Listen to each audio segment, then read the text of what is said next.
எனக்கு அவன் தெரியாம பண்ற மாதிரிலாம் தோணல. மாஸ்டர், எனக்கு ஒண்ணு தோணுது.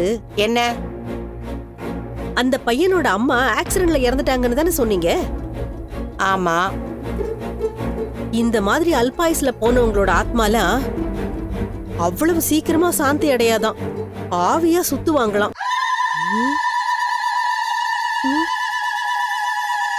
ஒருவேளை அந்த பையனோட அம்மாவோட ஆத்மா அந்த பையனோட உடம்புல பூந்திருந்தா?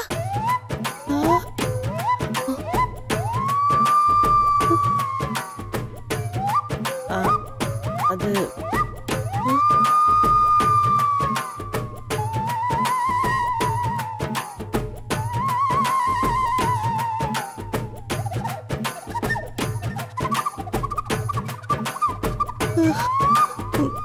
என்ன சிந்தாமணி இப்படி பயமுறுத்துறீங்க?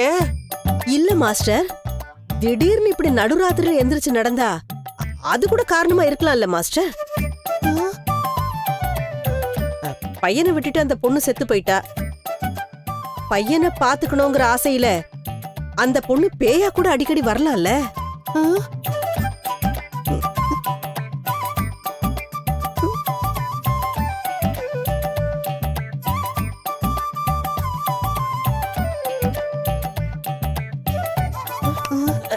ரோகிணி, என்ன இவங்க இப்படி எல்லாம் சொல்றாங்க? அப்ப நம்ம வீட்டுல பேய் இருக்கா? அதான் நீங்க இருக்கீங்களே. என்னது? இல்ல ஆண்டி, நீங்க நிறைய கோயிலுக்கெல்லாம் போவீங்க, நிறைய பூஜை எல்லாம் பண்ணுவீங்க, உங்களுக்கும் கடவுள் அருள் இருக்கு. நீங்க இருக்கிற இடத்துல அப்படிலாம் எதுவும் வராது ஆண்டி.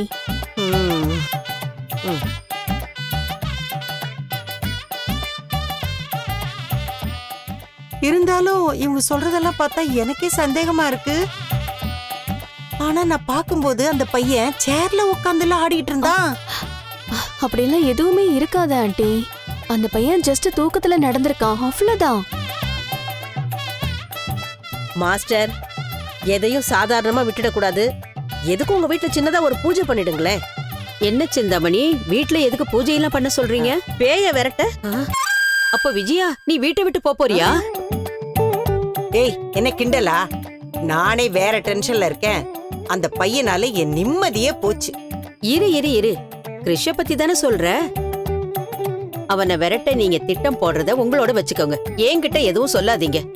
நான் பாட்டுக்கு கதை சொல்லிக்கிட்டு நிம்மதியா இருக்கேன். அதை கெடுத்துறாதீங்க. உங்க சதி திட்டத்துல கலந்துகிட்டா எனக்கு தான் பிபி ஏறும். உங்ககிட்ட யாரும் எதுவும் கேட்கல. ஆனா ஒண்ணு விஜயா, போன தடவை அண்ணங்கிட்ட மாட்டி திட்டு வாங்கினேன். புதுசா ஏதோ திட்டம் போட்டு பையனை விரட்டுறேன்னு நீ மாட்டிக்காத. அப்புறம் அண்ணன் உன்னை வீட்டை விட்டு விரட்டிடுவாரு, பாத்துக்கோ. சிவ், இன்னைக்கு வீடியோ போதும்ல? போதும் பாரு, நான் எடிட்டிங் வேலைய ஆரம்பிக்கிறேன். சரி வாங்க, நான் காஃபி போட்டு தரேன், வாங்க. என்ன மாஸ்டர் இப்படி செல்லமா கூப்பிட்டுக்கிறாங்க? ரொம்ப ஓவரா தான் போய்கிட்டு இருக்காங்க. இருக்கிற பிரச்சனையில இதுங்க வேற என் உயிரை வாங்குதுங்க. இதுங்களையும் பிரிக்க முடியல, அந்த பையனையும் விரட்ட முடியல. ஆண்டி, நீங்க டென்ஷன் ஆகாதீங்க. கொஞ்ச நாள் அவன் பாட்டி வந்து கூட்டிட்டு போக தான் போறாங்க. அதெல்லாம் நடக்கிற மாதிரி தெரியல.